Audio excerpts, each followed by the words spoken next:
started cubing back in 2017, and I think within that 5-year time period, despite me taking a year-long break multiple times, I've definitely collected a lot of cubes. So because I'm going to be changing up my room a bit and I actually put some wallpaper on my table, I took all of my cubes down and put them into a bag. So we're going to be putting all of those cubes that I threw into a bag back onto the shelf, although some of them, like my mains, will definitely like stay on the table so I have more access to them. And let's get started.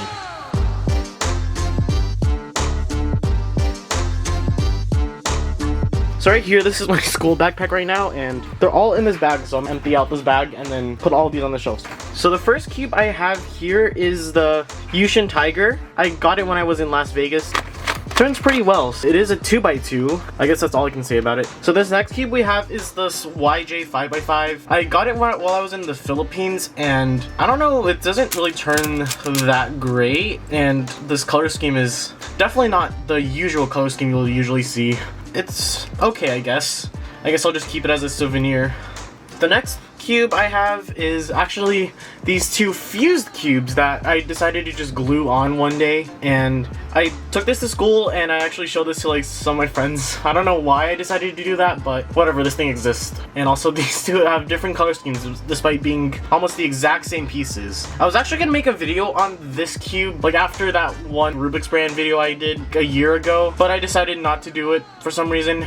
The turning is pretty okay on this. There's no magnets in them, and I actually got super glue on this before, but whatever, it's okay. The next cube I have here is this Moyu Outlong V2, and I tried to magnetize this once, and for whatever reason, I don't know if it's because the magnets were too small or something else, but the magnets don't do anything whatsoever, so I just kept it like this. It just feels exactly like a non-magnetic cube. Kind of is stable, that I didn't really think that I would really need the magnets on this cube, so I just left it non-magnetic. This is a Chi Fisher cube that I got the day the pandemic started.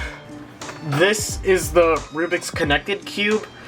I actually got it as a Christmas gift, and I think that's all I can say about it. It turns pretty well, and the app is kind of okay, but I just don't use it because I'd rather just use a normal cube. I'll probably get like a Scan Smart cube later on, but yeah, whatever. This is a twisty cube that I got from the Philippines. I don't know how to solve it. I know how to solve Scube now, but I'm still kind of confused on how to turn this twisted one, so let's go to the next one. This is a Chi 2x2x3. I actually got this, I think, in 2018, and it actually turns pretty good for a cuboid. It's kind of like an actual speed cube, kind of. There's no magnets in there. I put a bunch of weight 5 when I originally got it, and it's kind of really smooth, and it feels pretty good, so yeah, I actually kind of like this. Is also a cube that I got from the Philippines, but I don't even know what this is. I know it's a 3x3 shape mod, but I don't know how to solve it. It's kind of difficult too.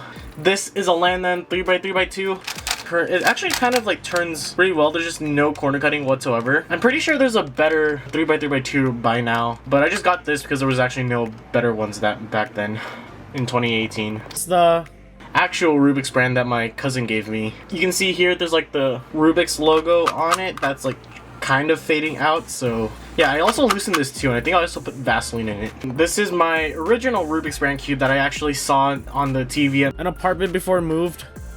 I did a lot. I sanded the centers down, and I also kind of sanded the pieces a bit, but obviously that's not really gonna help this cube that wasn't made for speed cubing. This was my, I guess, first actual magnetic speed cube that actually had magnets that did something. This is the GAN 356X, and it feels kind of slow right now. I did set this up again in a previous video, and it's kind of slow right now. Yeah, I kind of like the outside a lot better than the newer ones because like of the internals. It kind of makes the colors stand out compared to the primary internals of newer cubes. When I got it, I really like this, but I kind of wish I was better back then at cubing, because when I got this cube, I was averaging around 30 seconds or something, and I heard back then you should probably get a good cube when you can actually take advantage of it. I got it when I wasn't able to take advantage of the corner cutting and stuff because I was still pretty slow. Well, this is the Rubik's brand speed cube. It's actually kind of okay. The corner cutting could definitely be a bit better. This is definitely based off of the old GAN designs. It wasn't like really good, whatsoever. But yeah, like the turning is pretty good. The magnets are kind of weak, but it definitely does keep the cube a bit stable and it doesn't actually deform. So I guess that's pretty good. This is an Ivy cube, which I actually don't know the brand of. There's like no logos on it whatsoever. I got this also back in the Philippines. This is a non-magnetic Moyu Meilong, and I also got this one in the Philippines as well. I didn't show this in the vlog on my vlog channel, but yeah, I was gonna do a video on the cubes I got from the Philippines, but I kind of scrapped it because I didn't like it. This is a Rubik's 2.0 2x2. The turning is kind of good, but the corner cutting is not. Like, it has absolutely no corner cutting at all. And the core, I think I heard it was made kind of a similar way to like the Rubik's 4x4, the old one before they actually like revamped that one. So yeah, it wasn't that great whatsoever. I actually had another one, but I kind of broke that and I put it in a box somewhere, and I didn't want to ever take that out again because I tried to disassemble it and it didn't go well. This is also another cube I got while I was in the Philippines. This is a Penrose cube. I think it's a cube style one. I don't know the exact one because it's been a while and I threw away the packaging, but it is this like stickerless one, and I did go back to this cube when I did that one video so I could solve all of these puzzles. It turns kind of well. It definitely functions a lot like a speed cube, and I guess the mechanism is kind of like a speed cube, so I think if I loosen this, the corner cutting would be good. This is a Mofang Jiaoshi mirror cube, and I got this the day the pandemic started. I ordered it from the Cubicle and came that day. This did like come in the same package as the Fisher cube. This is another Rubik's brand. It's kind of similar to those other 3 Rubik's brands I have, but this is actually a newer one. I bought it I think in 2018 as well. This is the Rubik's Speed Cube. This is the collaboration with GAN. I think I loosened it a lot to where it's like way too easy to turn it, and it turns kind of well. I mean, it's a collaboration with GAN, so I would expect it to turn pretty well. It's kind of stable despite this not having magnets. I could put magnets in this, but do I really want to?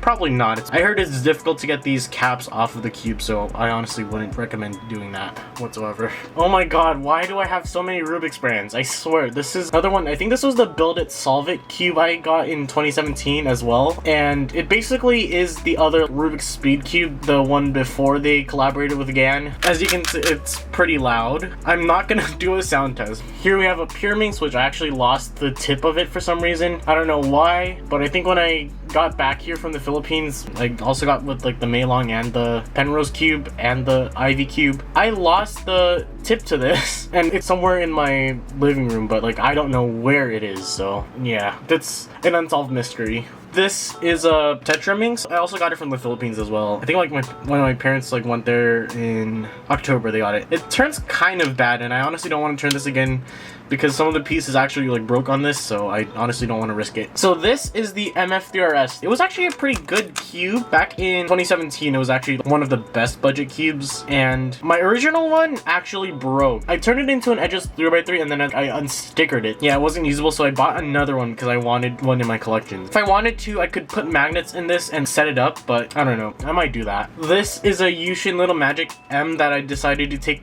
some of the magnets out of it. The magnets were actually pretty weak in this cube, and you could barely feel them. It did kind of keep it stable, but since it's really fast, I guess it would be good to put magnets in here. I would honestly, if I wanted to put magnets in this cube again, I would probably have to take out all of the magnets that were pre-glued in, and some of them had a really strong bond to the plastic, so I couldn't really get them out. So I'm honestly not risking it. I'm not gonna do that.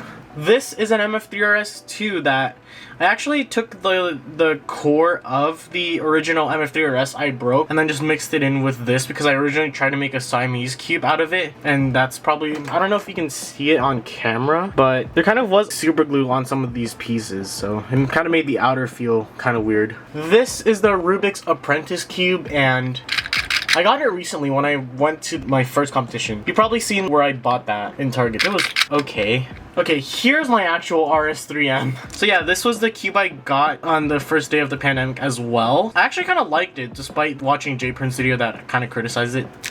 Yeah, I kind of liked it. The magnets weren't really that strong. I could probably put stronger magnets in here to make the magnets a bit more stronger because I think it kind of shares the same piece design with the RS3M 2020. But I'm not going to do that because the RS3M 2020 exists. Here is the Rubik's Phantom Cube. I think this was like one of the videos that actually like blew up on my channels. I guess give that credit to it, but yeah, it turns kind of well. It turns like that other Rubik's brand I bought for a video from a long time ago. I just don't know why it exists. So this is actually one of the newer Rubik's brand cubes. This is the normal 3x3, and I opened it up and it actually seemed like an actual speed cube mechanism when I took it apart. So the turning is actually kind of okay. I think it might be good if I put magnets in it. At the store, I noticed there was rounded pieces on it. I bought 3 of these and I gave 2 of them to my friends. And here is the newer Rubik's 2x2. This actually has a really whack mechanism where there's only one screw here, so this side is the only one that has actual elasticity and the rest don't. Yeah, it's kind of a whack mechanism. It turns kind of okay when you don't corner cut, but when you corner cut, it's not that good. So now let's get on to the cubes that are not going to be on the shelf, including my mains and the cubes that I really like to use. So the first thing we have here is my YJ MGC 4x4. This is actually a new one because the original one I bought last year broke, so I got a new one because I wanted to have another 4x4, so there we go. And now we have my YJ MGC 6x6. Pretty good, but I kind of want to get the newer ones to see how better it would be, but I still need to get really good at 6x6 first, so I have this. Here's the YJ MGC Square 1 that I just got recently. It turns pretty good, and I think I heard it's one of the best square ones on the market, but I honestly don't want to do square 1 right now, so I'm just gonna keep putting off learning it. Actually, I solved it one time, but yeah, I need to dedicate a lot more time to solving this. Here we have a Valk that I got in Las Vegas. Here is the Super RS3M 2022.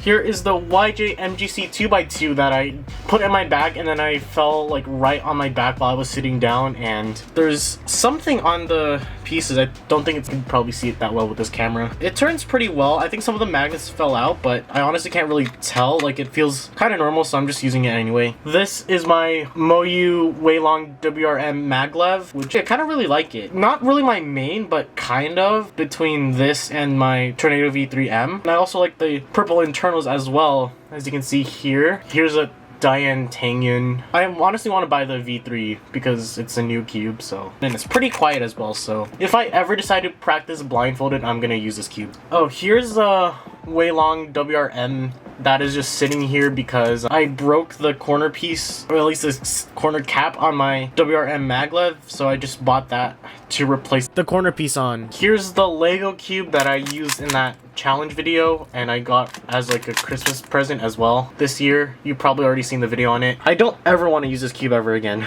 because it turns so bad and the corner cutting is pretty bad on it, so I don't ever want to use that ever again. Here's a Meilong 3x3. This is the Meilong M, and I also bought it in Las Vegas, so kind of like that. The center caps do fall off easily, so I barely use this cube. Here we have 2 YJ Yeet balls because I bought because of the name. Here's my RS3M 2021 that I used before I bought the Tornado V3. So this is the concave 3x3 that I got for Christmas as a Christmas present, and I was thinking that because it turns kind of well, I'm gonna magnetize it and probably like use it for a week. Here's a Meilong 5x5 that I bought so I could have a magnetic 5x5 that I could use to main, I guess, for now before I get a better 5x5. Here is an RS3M 2020 that actually is a lot faster than the RS3M 2021 that was my previous main, so. And also the magnets are noticeably stronger on this one for some reason. I don't know why, but yeah, I also got this one in Las Vegas. Okay, so right here is my X-Man Tornado V3M, and I really like it because of like how quiet it is, how tactile it is, and like how soft the feel is, so I kind of really like it, and that's why it's my main. I kind of like how they also fixed the corner cutting problems that the Tornado V2 had, and now corner cuts pretty well. So here's the RS Ski M. I kind of really like it, and I like the purple internals it has as well, so yeah, pretty good. So here is the GAN 13 maglev, and it's not actually my main because I think it's like way too fast for my tastes, and I honestly just don't feel like maining a really expensive cube. Yeah, this thing is like $84. I honestly don't really want to main it because of that, despite it being the most expensive cube. I do use it because it kind of really has a satisfying feel, so yeah, I kind of like it, but it's not my main. So this is the Chi Axis cube. The cube my friend gave me as an early Christmas present because I got it on the last week of school before like winter breaks. I don't know if they actually watched my videos, but I took this apart and reassembled it because I got like to the last layer and I did not know how to do peel on that. It was so hard to recognize, so I decided to just take it apart and reassemble it solved. Yeah, I have not actually solved this. I think I got close to solving it at least, so I guess I can say that. I will scramble this and solve it at some point, but probably when I decide to and stop putting that off for a while now. I think the last thing we have here is the Pyraminx, the Chi MS Pyraminx. I bought it because I wanted to try doing Pyraminx. I feel like I'm faster on Skewb than Pyraminx for some reason, so. And I still can't really turn, I feel like the tips, the magnets on there are too weak, and it just turns really easily when I solve it. It's kind of the only magnetic Pyraminx that I have, and that actually worked well. Now here's a time lapse of me putting all of the cubes on the shelf.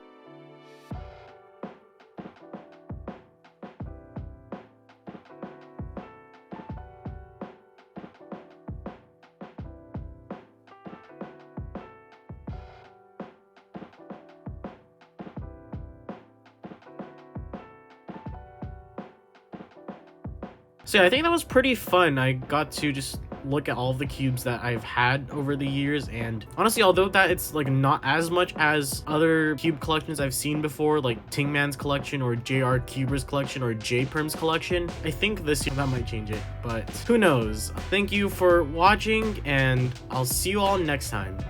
Bye.